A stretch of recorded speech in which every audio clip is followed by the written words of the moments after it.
Alright, you all know him. Whenever you hear bad father and warrior cats in the same sentence, you will likely also be hearing Spiderleg. I mean, you probably don't get too much discussion about warrior cats relating to bad fathers, but when you do, it's Spiderleg. Congratulations, buddy. You are a terrible father. Spiderleg's role in the series has always intrigued me. For being such a minor character, he brings up quite the discussion. Usually in the warrior cat books, kits are only born when the parents love each other very much. However, for Spiderleg, this is not the case, at all. In fact, he acts rather reserved around Daisy, his mate. I mean, if Spiderleg went as far as mating with her, you would think he would be more openly in love.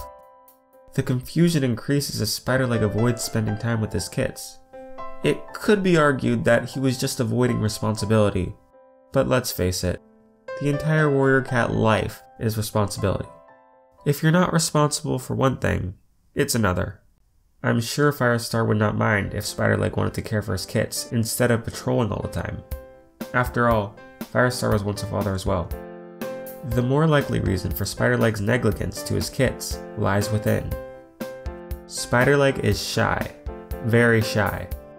He is embarrassed to have kits. He is embarrassed because he never meant to have the kits. He was probably just trying to have some fun with Daisy. He never thought it would go so far. He fears he would raise the kits poorly. He thinks he doesn't have the mental preparation needed to bring new lives into the world.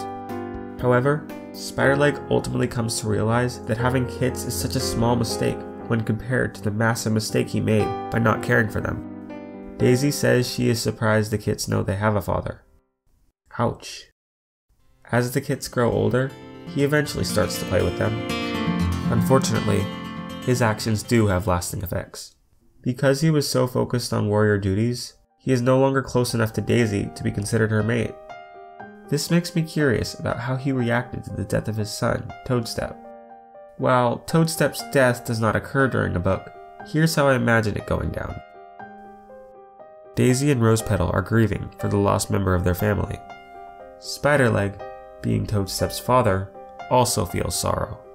As he grieves, he suffers great emotional pain from the knowledge that he had never been that close to Toadstep, even in his final days.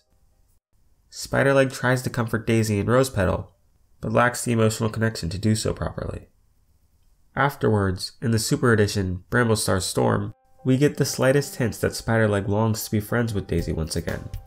Also, Spiderleg is very caring to his apprentice, Amberpaw, in a way he would likely have wanted to treat his kits. At this point, the relationship between Spiderleg and Daisy is still uncertain. Only future books could tell us for sure what would happen to them. Or not.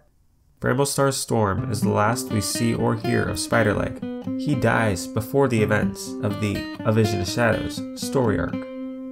What? What? Why? Spiderleg had just started to become friendlier with Daisy. He was undergoing change that would complete his development.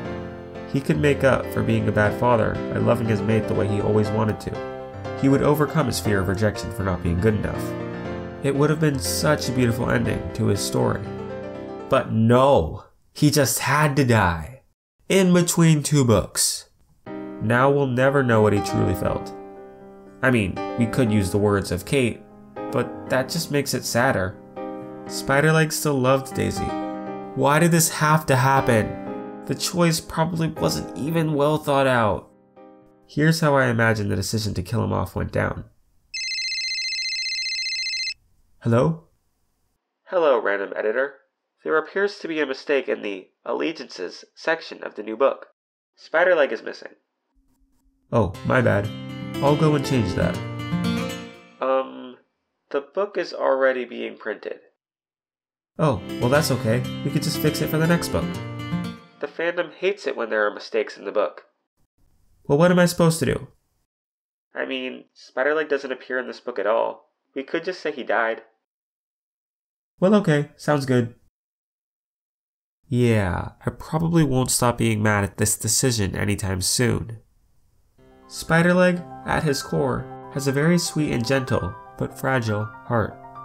His fears held him back from giving the love he wanted to. Eventually, he came to his senses and realized that neglecting Daisy and the kits is so much more painful than any embarrassment that could come from loving them dearly. You were a great cat, Spiderleg. Still a bad father, but a great cat. I just wish that Spiderleg's story was more complete, so that I don't have to feel so sorry for him.